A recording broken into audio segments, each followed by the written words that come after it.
तो हम लोग अब PYQs की तरफ आगे बढ़ते हैं, चैप्टर नंबर 6 कोऑर्डिनेट ज्योमेट्री के। तो सबसे पहले हम 2018 के प्रीवियस ईयर के क्वेश्चन डिस्कस करेंगे। तो पहले मार्किंग स्कीम पर बात की जाए कि 2018 पर किस तरह के क्वेश्चन आए हुए थे और कितने मार्क्स के आए हुए थे। ठीक है, तो मार्किंग स्कीम यहाँ पर देखेंगे ना।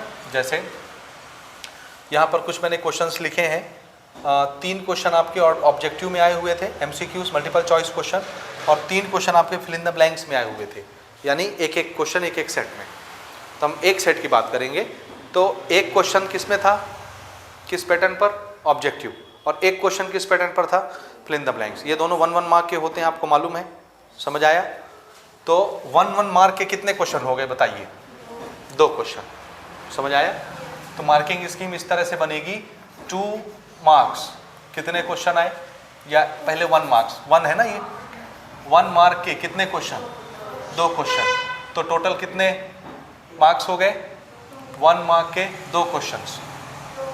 तो टोटल मार्क्स यहाँ पे कितना हो जाता है, 2 मार्क्स। ये टोटल लिख रहा हूँ उस तरफ में ना, समझ रहे हो, दिस इज टोटल।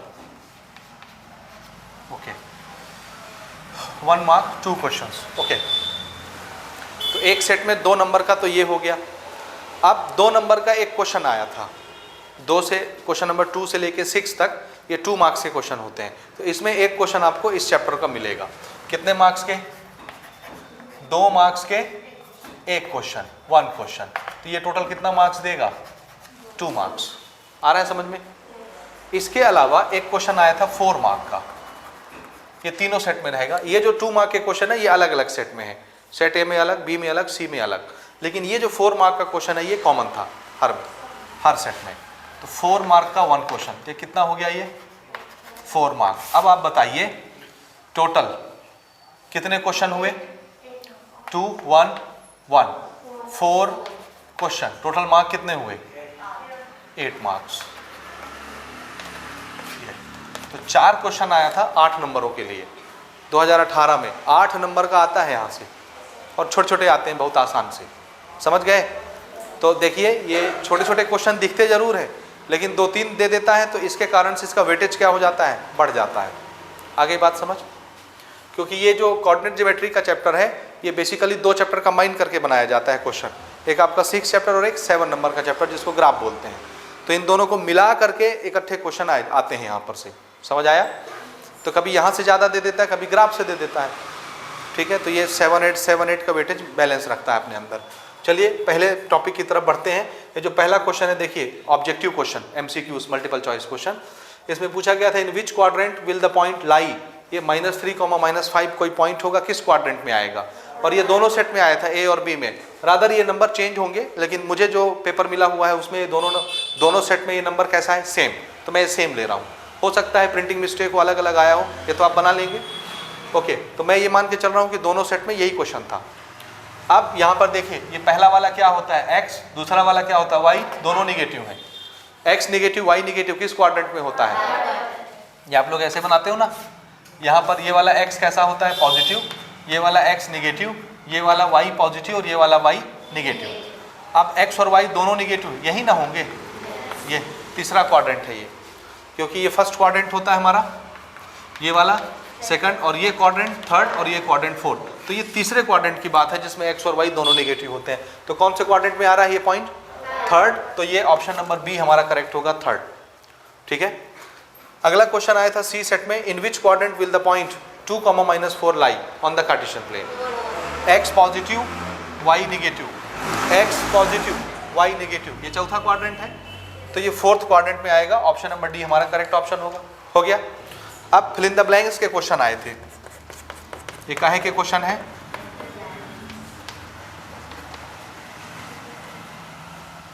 तीनों सेट में एक एक क्वेश्चन आया था। पहला क्वेश्चन देखिए, the coordinates of the origin point, origin का कोऑर्डिनेट, ये जो ओरिजिन होता है इसका कोऑर्डिनेट कितना होता है, address 0,0, very good, this is the coordinate, हो गया। Okay, the abscissa of any point, mind it, the word abscissa, x को बोलते हैं ना, इसको x, इसको बोलते हैं एब्सिसा, और इसको क्या बोलते हैं, ऑर्डिनेट। आया क्वेश्चन, इसीलिए मैंने बेसिक में आपको सारी चीजें बताई हुई हैं। तो देखिए किसी भी पॉइंट का x coordinate abscissa y axis पर कितना होता है? y एक्सिस पर कोई भी पॉइंट लीजिए, ये इसका x कोऑर्डिनेट कितना होगा? 0, क्योंकि x कब बनता है? जब ये पॉइंट x की तरफ हटे, उधर या इधर, और कहीं नहीं हटता तो इसका x कोऑर्डिनेट 0 होता है। तो ये इसका आंसर क्या हो जाएगा? 0। सिमिलरली ऑर्डिनेट किसको बोलते हैं? y। ऑर्डिनेट का मतलब होता है y कोऑर्डिनेट, और एब्सिसा का मतलब क्या होता है? x coordinate. ठीक है, तो ordinate of any point on the x axis, x axis पर किसी भी पॉइंट का y कोऑर्डिनेट कितना होता है? 0। ये है x एक्सिस, कहीं पर भी एक पॉइंट लीजिए, इसका y यानी हाइट क्या होगी? 0। y तब बनती है जब ये ऊपर जाता है या नीचे जाता है, और इसी पर अगर है तो y कितना होता है? 0। y कोऑर्डिनेट को ही ऑर्डिनेट बोलते हैं। तो इसका आंसर भी क्या हो गया? 0। तो ये आपके यहाँ से कितने नंबर प्रिपेयर हो गए? 2 नंबर, 1 नंबर यहाँ से, 1 नंबर यहाँ से, हर सेट में अलग अलग है ना, तो 1-1 नंबर, 2 नंबर का ये क्वेश्चन प्रिपेयर हो गया। अब हम बढ़ते हैं 2 नंबर के क्वेश्चन की तरफ जो तीनों सेट में अलग अलग आए हुए थे। ठीक है, सिंपल क्वेश्चन है, वहां पे आते हैं, ये नोट करिए जल्दी से। क्वेश्चन है 2 मार्क्स के लिए, कितने नंबरों के लिए है? सेट ए और सेट सी सेम क्वेश्चन आया हुआ था दोनों में, समझ रहे हो? सेम क्वेश्चन सेट ए और सी में, बी में बस ये साइन चेंज था प्लस, उसको भी हम बना लेंगे अलग से। देखिए क्वेश्चन है फाइंड द स्लोप, क्या निकालना है? स्लोप को ग्रेडियंट भी बोलते हैं। क्या बोलते हैं? ये वाला शब्द भी वो यूज कर सकता था, ग्रेडियंट यानी ढलान, है ना। So find the slope of straight line. Straight line का इक्वेशन क्या दिया है उन्होंने? 3x - 5y + 17 = 0। एंड दूसरी चीज क्या पूछी है? इंटरसेप्ट कट ऑन द, हाँ, यानी y इंटरसेप्ट। इंटरसेप्ट किसको बोलते हैं? ये वो डिस्टेंस होता है ओरिजिन से, जहाँ पे लाइन y एक्सिस को काट के गुजरती है, ओरिजिन से वो वाला डिस्टेंस उस पॉइंट तक का, उसको इंटरसेप्ट बोलते हैं। तो 2 चीज़ें यहाँ पे पूछा है आपसे, पहला स्लोप और दूसरा इंटरसेप्ट, और उसने इक्वेशन ऑफ लाइन दिया है सबसे इजी। इसके लिए आपको क्या चाहिए? आंसर है स्टैंडर्ड इक्वेशन ऑफ लाइन आपको पता होना चाहिए। ठीक है, देखिए कैसे बनाना है ना। गिवन इक्वेशन ऑफ लाइन, क्या दिया है equation of line? 3x - 5y + 17 = 0। ये है, इसको किसके साथ कंपेयर करना है? हाँ, इसको हम किस फॉर्मेट में चेंज करेंगे? y = mx + c, वो स्टैंडर्ड इक्वेशन होता है। Okay, change this equation in standard form. Standard form क्या है? y = mx + c। याद आया? तो ये जो इक्वेशन दिया है इस रूप में बदल दीजिए, है ना। तो इसमें x के सामने जो चीज आएगा वही क्या बन जाएगा? स्लोप, और ये जो आएगा प्लस के बाद वो क्या बन जाएगा? इंटरसेप्ट। आंसर मिल जाएगा। तो इसको चेंज करना है, चेंज करने का तरीका देखिए ना। ओके, देयरफॉर 3x - 5y + 17 = 0 हो गया। इस y को मैं उस पार ले जाऊं, क्योंकि y मेरे को कैसा चाहिए? पॉजिटिव। तो ये वाला जो y इधर निगेटिव है, इसको उधर भेजता हूं, कैसा हो जाएगा? इधर ये बचा और ये उधर जाकर के पॉजिटिव हो गया। अब y के सामने कोई नंबर होना चाहिए क्या? नहीं होना चाहिए, यानी 1 होना चाहिए इसका कोफिशिएंट। तो हम इस y के सामने वाले नंबर को 1 बनाएंगे।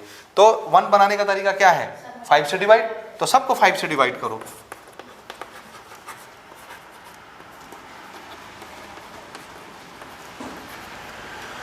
इसको 5 से डिवाइड किए, इसको 5 से डिवाइड किए, इसको 5 से डिवाइड किए, तो ये कट के क्या हो गया? y। ये कितना हो गया? 17/5। ये कितना हो गया? 3/5x। हो गया, सेट हो गया उसी फॉर्मेट में। देखिए ये वही फॉर्मेट है कि नहीं? इसको थोड़ा सा हम अरेंज कर लेते हैं, इधर उधर घुमा लेते हैं। इसको इधर लिख लेता हूँ, y = 3/5x + 17/5 हो गया। हाँ, इसको अगर आप स्टैंडर्ड इक्वेशन से कंपेयर करें,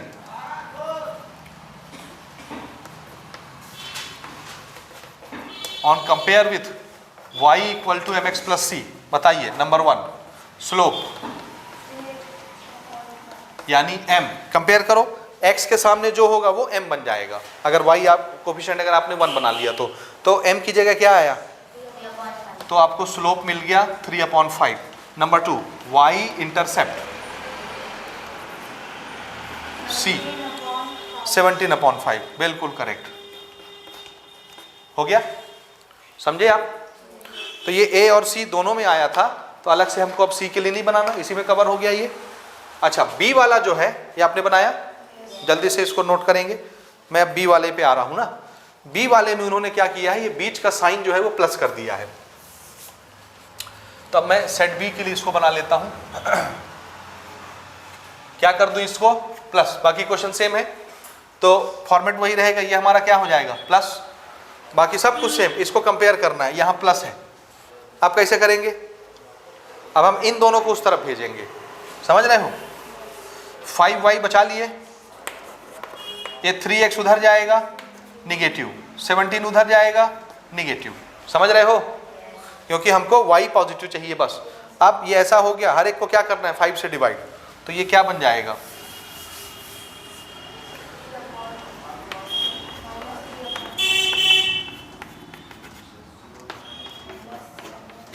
ठीक है, ये कैंसिल होके y, दिस इज ये। अब आप जब इसको स्टैंडर्ड इक्वेशन से कंपेयर करेंगे तो ये पूरी चीज क्या बन गई, स्लोप। तो स्लोप की वैल्यू कितनी हो गई, -3/5। और ये पूरी चीज, ये माइनस साइन है ना, माइनस साइन आप इस पूरे के साथ काउंटर करेंगे, क्योंकि यहाँ क्या इमेजिन करेंगे, स्टैंडर्ड इक्वेशन में प्लस होता है, तो ये माइनस साइन पूरा इसी के साथ माना जाएगा। तो ये कितना हो गया, -17/5, समझ गए, इंटरसेप्ट। तो ये दोनों क्वेश्चन यहाँ पे हो गए। अब हम बढ़ते हैं 4 मार्क के क्वेश्चन की तरफ, जो तीनों सेट में कॉमन थे। ओके, नेक्स्ट क्वेश्चन हम ले रहे हैं जो 4 मार्क के लिए तीनों सेट में आया हुआ था। हमारा क्वेश्चन है find an equation of straight line. क्या निकालना है हमको, स्ट्रेट लाइन का इक्वेशन निकालना है, y = mx + c के टर्म्स में, या x + y + c के टर्म्स में = 0, ठीक है। ओके, अब इंफॉर्मेशन क्या है, ऐसी लाइन जिसका स्लोप कितना है 10/3, ठीक, ध्यान से समझना ना। गिवन बना लेते हैं, slope of line, small m से रिप्रेजेंट करते हैं स्लोप को। कितना दिया हुआ है स्लोप, 10/3। और दूसरा क्या दिया है, passes through this point, this line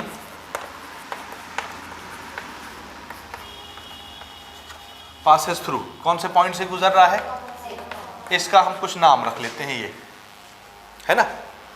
so line passes through this point, समझ आया। इसको आप ऐसे इमेजिन कर सकते हैं, ये एक लाइन है, ये लाइन इस पॉइंट से गुजर रही है, इस पॉइंट का नाम A रख दिया हमने, और इसका एड्रेस है 0,5, और इस लाइन का स्लोप कितना दिया हुआ है 10/3, दिस इज द स्लोप, ठीक। और हमको क्या लिखना है, इसका इक्वेशन, इक्वेशन लिखना है ना। और इक्वेशन ऑफ स्ट्रेट लाइन क्या होता है, ये चीज समझ आया। इसका मतलब है अगर आपको इक्वेशन ऑफ लाइन लिखना है तो आपको m की वैल्यू पता होनी चाहिए और c की वैल्यू पता होनी चाहिए। m is the slope, c is intercept, y intercept ना, समझ रहे हो। और ये है स्लोप। तो हमारे पास अभी गिवन डाटा में सिर्फ क्या अवेलेबल है, स्लोप, इंटरसेप्ट अवेलेबल नहीं है। तो जब तक इंटरसेप्ट आ नहीं जाता तब तक आप इक्वेशन ऑफ लाइन नहीं लिख सकते, क्योंकि c की वैल्यू चाहिए आपको वहां। तो c अननोन है, कितनी क्वांटिटी, एक, और एक इक्वेशन, ठीक है। अब कैसे बनेगा, उसी के लिए आपको ये पॉइंट बताया गया है कि ये जो लाइन है जिसका स्लोप 10/3 है, ये कहाँ से गुजरता है, इस पॉइंट से। तो इस पॉइंट का ये क्या है, एब्सिसा, x कोऑर्डिनेट, ये क्या है, ऑर्डिनेट, y कोऑर्डिनेट। और ये पॉइंट लाइन पर ही है ना, लाइन से बाहर तो नहीं इधर उधर। इसका मतलब है इस पॉइंट के कोऑर्डिनेट किसके कोऑर्डिनेट माने जाएंगे, लाइन के कोऑर्डिनेट। तो लाइन के इक्वेशन में जो y और x आता है, क्या हम उसकी जगह ये x और y की वैल्यू नहीं रख दें, क्योंकि ये पॉइंट लाइन का ही पॉइंट है, और इस पॉइंट के x और y लाइन के ही x और y माने जाएंगे, समझे कि नहीं। तो यहां पर हम मार्क करते हैं, देखिए, सिंस पॉइंट A 0,5, यही है ना address, lies on line, therefore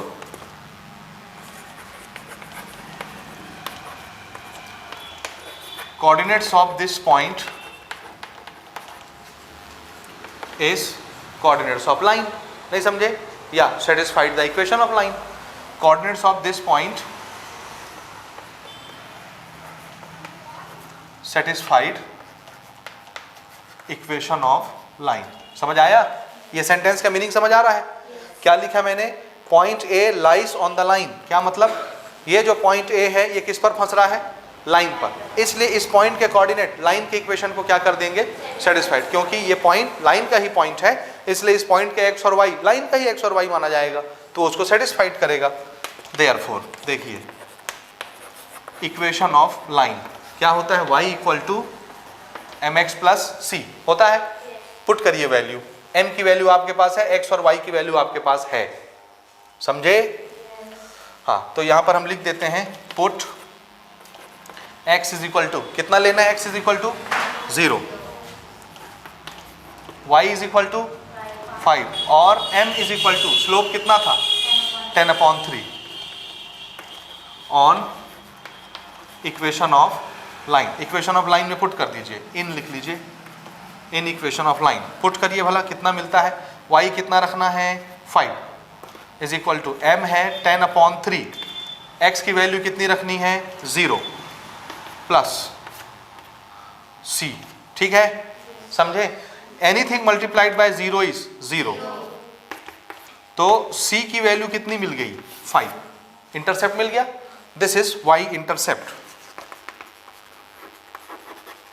मतलब ये वाली जो लाइन है वो y को कहां से काट के जाएगी?